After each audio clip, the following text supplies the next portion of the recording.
recording statements from other people. His detention is required so he doesn't interfere with the witnesses. About recording statement and interference are two things.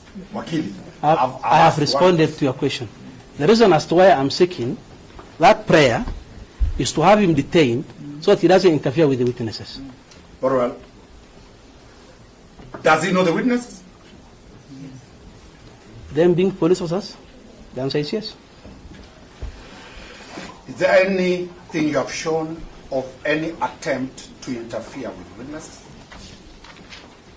Because, Counsel, you know very well the authorities, the Sagari, Duarte Sagari, Cliff will ask you. The questions I'm asking is to prove, have you demonstrated by material your valid? Nothing attached. Thank you. Report answer.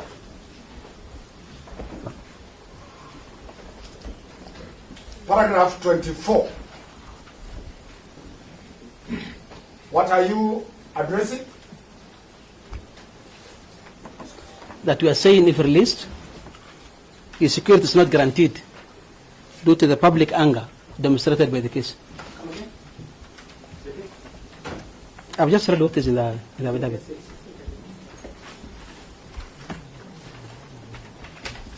Yes. I'm saying that the gruesome murder of the deceased has elicited widespread public anger. And therefore, if released at this point, the respondent's security cannot be guaranteed. Mr. Whitty took us a lot about the case of Oscar Sudi. Heavily.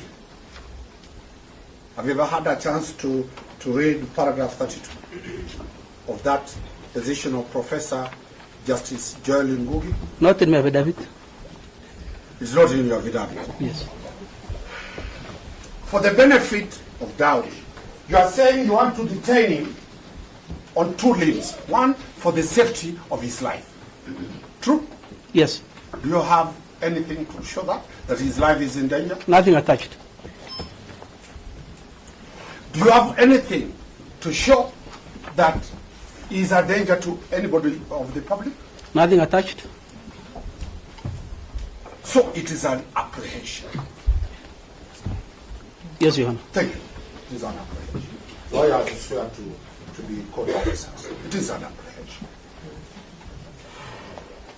And you are very aware that the National Police Service is the one mandated to provide security for everybody in this country, including the already convicted murderers. You are aware of that? Not in my affidavit. No. You will fail to be not understanding what I'm asking. I'm asking you this question. The duty to protect life and property falls under the police. If you say so. And this country is not a banana country where the rule of law has broken. So it is not right to say you are preserving his life in cell. And he pays taxes. Everybody pays taxes to be protected. And that it will be dealt with in the cases that I've talked about. Now, what other reason do you need him in cell to detain him for 21 days? All I stated what do you specifically want him to do?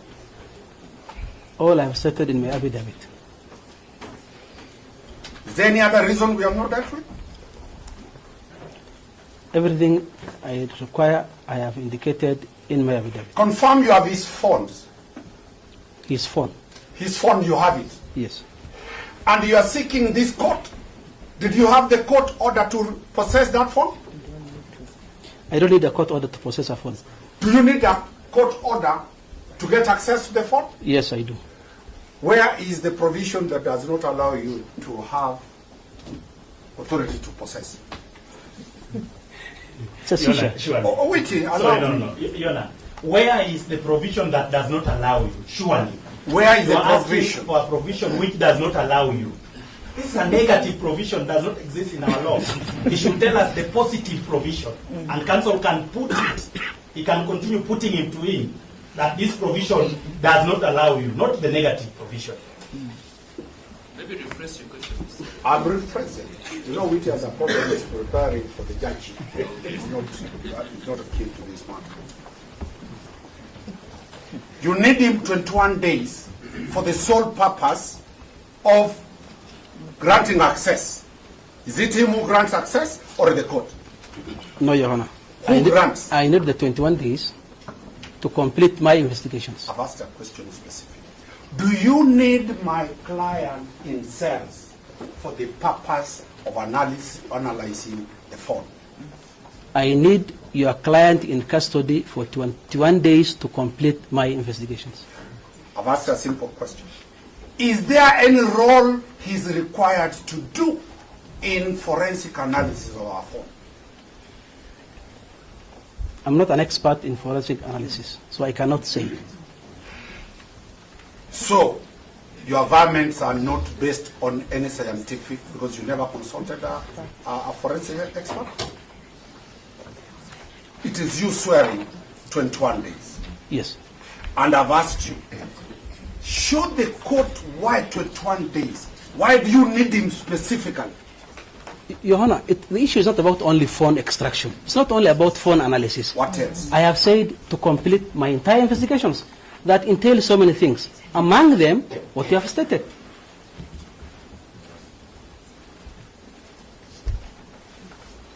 And lastly,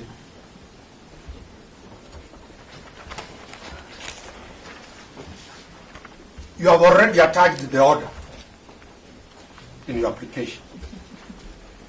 Look at it. We have an order.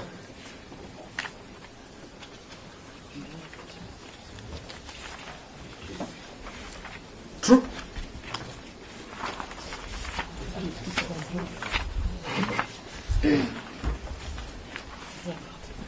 Makori, this is a competent advocate and witness. No, I have seen an annexure here. Can I check, yes? I've seen an annexure there.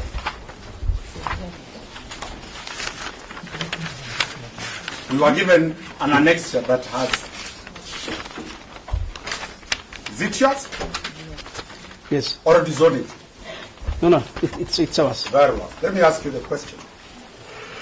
You are certain you are getting It's a draft. these orders? Counsel, this No. is a draft. No.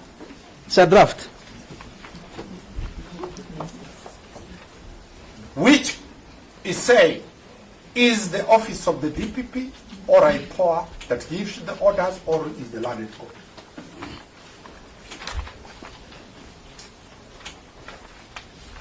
What is the import of you drafting an order?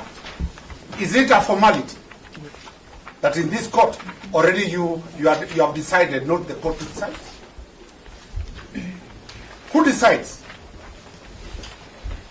I hope it ceases from being I hope the norm. we can save time by admitting that the application was drawn by the office of the DPP. What we have annexed as an order is a draft order.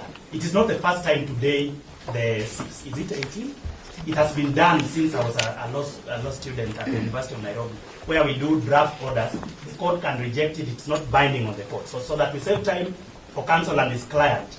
We Which have only for good practice. We admit. Avoid doing the judicial work.